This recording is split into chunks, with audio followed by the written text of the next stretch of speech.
population has grown out of control, and we are damaging our home. And nobody has any proposition, any plan to fix this. So I decided I'd make a plan and see what you guys think. I hope it inspires you, and I hope it guides your career paths, because the decisions that we make today are going to affect the fate of many species in the years to come. So the problem we have is an unsustainable population-sized addiction to hydrocarbons. Roughly half of the general population believes that global warming exists, but 97% of climate scientists agree that it does, and they say that it's caused by us. They've analyzed ice cores, and it turns out we have the highest carbon dioxide levels in the past 650,000 years. That's over 3 times longer than humans have been around. So it's a big deal. Fossil record indicates that 5 out of the 6 major extinctions were caused by global warming, and we're currently in one known as the Holocene extinction, which we're causing. The reason global warming is so devastating is because it destroys biodiversity, it raises global temperatures and sea levels, and it causes extreme weather, drought, and the acidification of the ocean. Since the Industrial Revolution, surface ocean acidity has risen by 30%. Has had dramatic impact on the marine ecosystems of the globe. So the problem is, we're not just going to stop it if we stop our emissions, not even today. The National Oceanic and Atmospheric Administration predicts that an immediate emissions cut of around 60 to 70% globally, and continued further cuts over time will merely stabilize the atmospheric concentrations of CO2. The NOAA summarized their studies in this graph. The red is areas where temperatures are higher than average, and you can see that that's most of the world. Ohio's not one of them, unfortunately. So this is kind of bad news, though. We're not slowing down our emissions, we're actually speeding them up. They've grown by 2.2% every year in the first decade of the 21st century. So what am I proposing? That we abandon electricity and stop using vehicles? Of course not. I believe that we can replace fossil fuels with a superior technology. We need a technological revolution that will outcompete them in every single way, and I believe that's green energy. Green energy is important because it's sustainable, it's environmentally benign, and it'll make us independent of foreign energy sources. This graph indicates that 39% of the energy we use comes from the United States. But if we could get that up to 100% with green energy, it would stimulate our economy and make jobs. So there are many incentives, both environmental and economic, to move to a green economy and adopt solar, wind, hydroelectric, geothermal, and fusion power. Excuse me. Now, some people don't believe that green energy can stand on its own. They think it needs to be artificially propped up by government subsidization. What these people don't realize is that the government is already subsidizing fossil fuel industries heavily, so the fight's never been fair.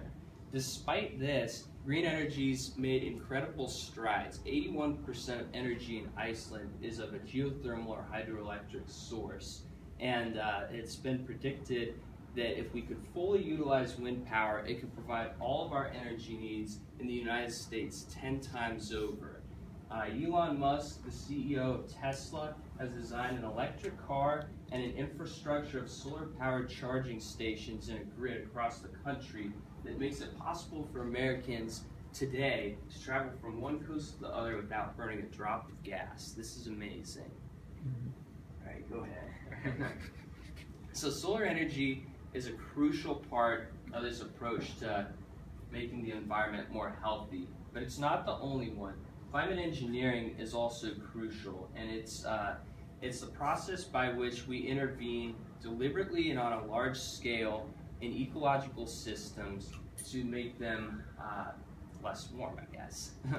So one type of climate engineering is solar radiation management. I'll talk about the other one in a second.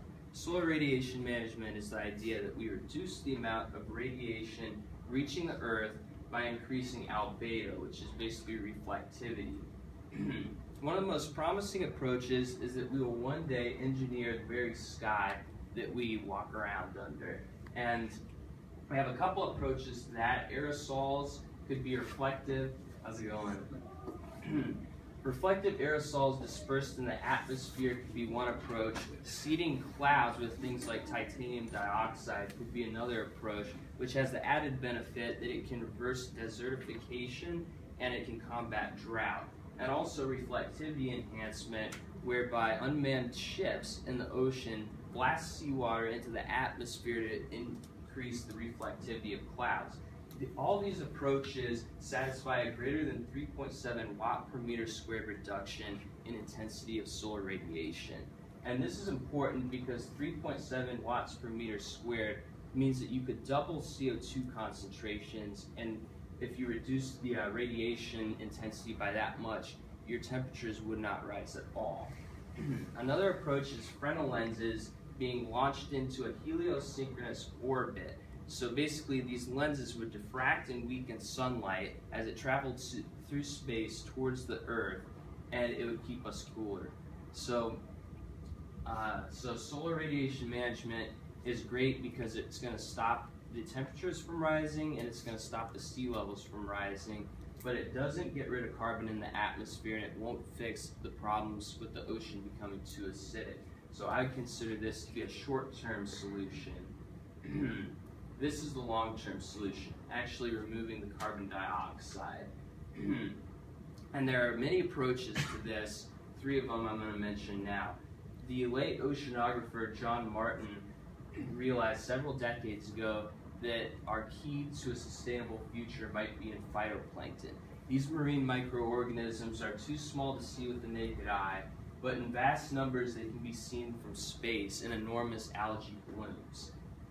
Phytoplankton are the basis of the oceanic food web, and they produce half of the world's breathable oxygen, and they act as a massive carbon sink.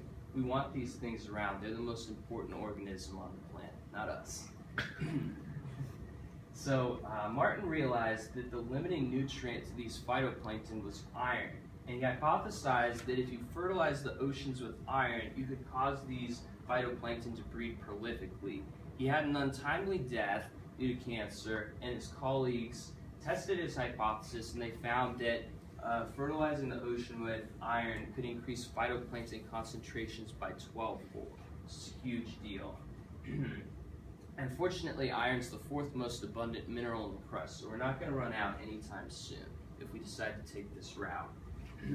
Another approach, which is on land, is reforestation, which is absolutely critical as well, because the trees of the world capture 30% of our emissions every year, which equates to 3 billion tons of CO2 every single year, huge number. And so we need to have a heavy focus on reforestation, particularly of the Amazon, since it has so much biodiversity.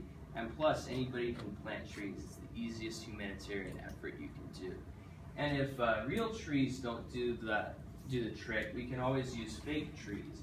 This is an artificial tree designed by the Columbia University physicist Klaus Lattner, and it uses sodium hydroxide and input energy to fixate carbon and calcium carbonate, which is what seashells and many rocks of the crust are made of.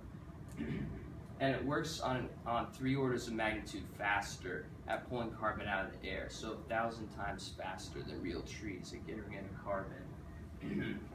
And so when we get the carbon, we use the processes of bioenergy with carbon capture and storage to inject this carbon deep into the Earth's crust, where one day it will turn into oil, the very thing that we've been pumping out. So it's neat to see us go in full circle. Let's go ahead. So climate engineering and green energy are 2 very important prongs in this approach. We also just have to have generally more sustainable uses of natural resources. Livestock in particular is environmentally catastrophic. The United Nations made a report, Livestock's Long Shadow, where they analyzed the livestock industry to be the 2nd or 3rd most ecologically damaging industry in existence currently. Livestock pollutes the land and the water, depletes minerals in the topsoil, and it releases methane, and it threatens biodiversity. So we can solve this problem by gradually going into the adoption of in vitro meat. So you don't have to worry about being a vegetarian. We're going to grow meat in test tubes one day. And it's too expensive right now, but it's expected that this technology is rapidly going to decrease in cost. And it can bypass ethical issues at slaughterhouses, stuff like that as well. Another thing we need to focus on is universal recyclability. Glass, plastic, and metal are not very biodegradable. They take hundreds or thousands of years, but scientists are working to design new plastics like these that are going to be readily biodegradable, so we'll have less of an ecological footprint. Another thing we need to watch out for is over-harvesting, particularly of fish and trees, because this can lead to something called a cascade effect. You make one link in a food chain bigger or smaller, and it wreaks havoc on the whole ecosystem. Let's go ahead.